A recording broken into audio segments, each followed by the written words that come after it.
NATO said no yet again to peace deals with Russia. And not only that, NATO is apparently wanting to add an additional 3 military bases in Ukraine and expand even more after, already having broken the Cold War pact numerous times. They want full-blown war with China now too, and Russia. But before we get into that though, cue intro.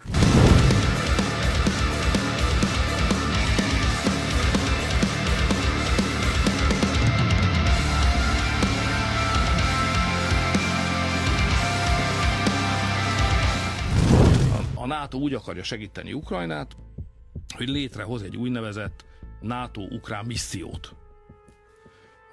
Ez azt jelenti, hogy a NATO fogja koordinálni az Ukrajnának adandó fegyverek átszállítását, létre fognak hozni 3 nagy támaszpontot, ahol átadják a fegyvereket Ukrajnának, de még itt NATO országok területén, Lengyelországban, Szlovákiában, Romániában. Mi erre nem vagyunk hajlandóak. Szerintünk, ahol fegyvereket adnak át, az katonai célponttá válik az ellenség nézőpontjából, és ott bármi megtörténhet. És tehát az ukrán misszió azt jelenti a NATO felől, hogy létrehozza ezeket a fegyverkoordinációs átadási pontokat. A második, hogy a NATO tagállamok pénzt dobnak össze, hogy támogassák Ukrajna katonai erőfeszítéseit, és harmadrészt pedig kiképeznek ukrán katonákat.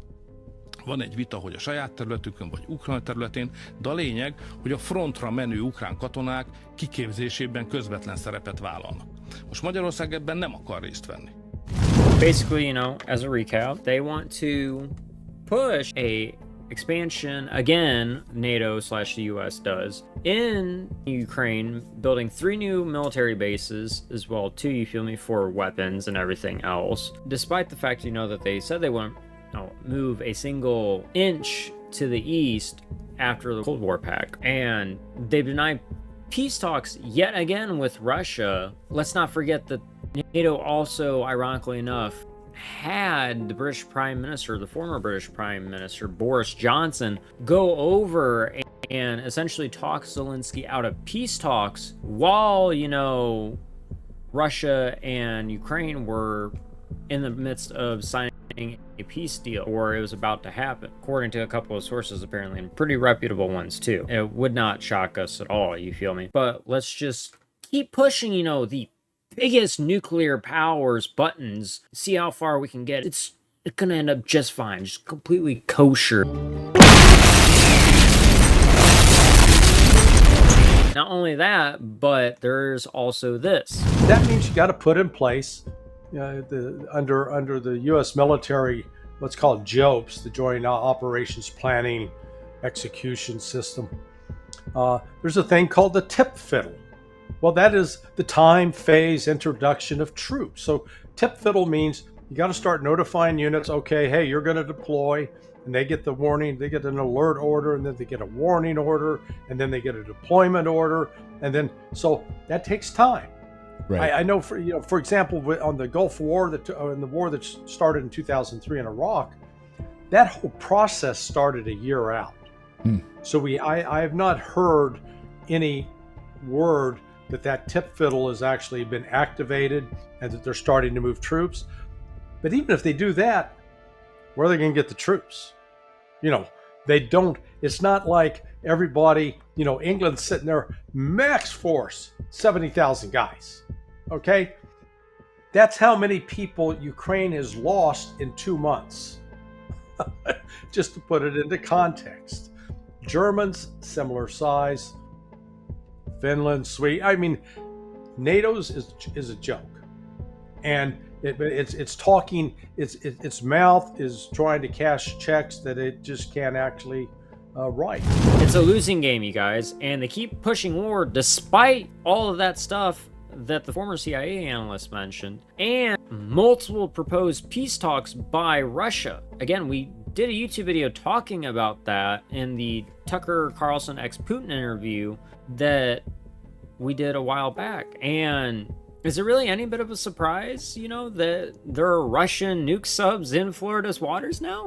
Like, you can't really say that you're surprised, can you? Remember also, you guys, that NATO is trying to say that China is the problem now, too, while also pushing full-scale war with Russia. Instead of having peace talks like they should and admitting the faults that they have, you feel me, and that they did some fucked up things. But you know, they're not going to admit that they aggravated the largest nuclear power. No, they're not going to do that at all because, well, they can't do that. They're narcissists. Remember, though, you guys can say no to these things, too. All you got to do is write to your representatives in Congress, you feel me, your state representatives, and then your senators, and tell them, hey, we don't want our taxpayer dollars going to these shitty, pointless proxy wars. Instead, we'd like it to go to our infrastructure and taking care of our own people, you know? You can say stuff like that. They listen to us. They work for us, you guys. That's the thing people don't realize. They work for us. It's not that, you know, they control us. We control them. They are the bitch of the people. Like, they're supposed to do what the people want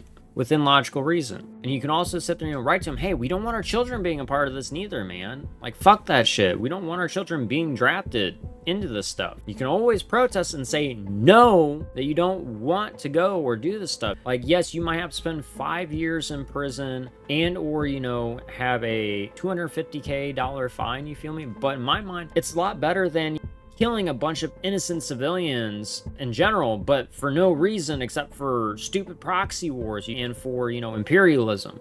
It's not really exactly a good thing. It doesn't really do anything to help our country at all or the betterment of humanity. It's just a proxy war. I'm not afraid to say I'd much rather go to jail or fucking pay a $250 fine instead of going and shooting and killing innocent people like they did in Iraq, which was proven, by the way, because Saddam Hussein was not the one who caused 9/11. We won't even go into talking about the fact of the C4 detonation clay in the building next to the World Trade Center buildings. Afghanistan, like the issues in the Middle East, was just proven BS and it's enough for nothing but oil, essentially. That's enough about what I think. What do you guys think? My adoring tribe members, new viewers, etc. I'd love to hear your guys' thoughts and opinions about this stuff in the comments section down below. And as usual, if you guys haven't already, don't forget to hit that like button and destroy the shit out of the subscribe button. You're less likely to miss out on the conspiracy facts and all the things the corrupt government and legacy media do not want you guys to know, completely raw and uncensored. It really does help us out, you feel me? And it also helps to, you know, get this info out to even more people to let them know that it's okay to question these shitty, corrupt systems that we live in and that they're not alone. But if you guys made it to this point in the video, go and leave the word warmonger in the comment section down below. It's all me know that you made it to the end, that you guys are part of the 1,000,000% tribe. Also, if you guys want a more interactive experience with us, come join us live every Wednesday and Friday from 8:30 to 10:30 p.m. Central Time, where we play games such as Pokemon Unite, Fortnite, etc. Whatever really floats the mood. We also talk about conspiracy facts like this and just vibe out and have a good time, you feel me? We'd love to have more people in there. The more the merrier, right? But either way though, my dudes, I appreciate y'all very much for being here, and until next time, please don't forget to live long and prosper, take care and peace, keep it 1,000,000% real, and as always, fuck the system. I'll see you guys on the flip side. Z-Tribe. Yo! People of this country and we're under attack. They banning us, they cancel us for speaking the facts. If you man enough, come stand with us, take USA back. And every time we pull up, all you're gonna see is American flag.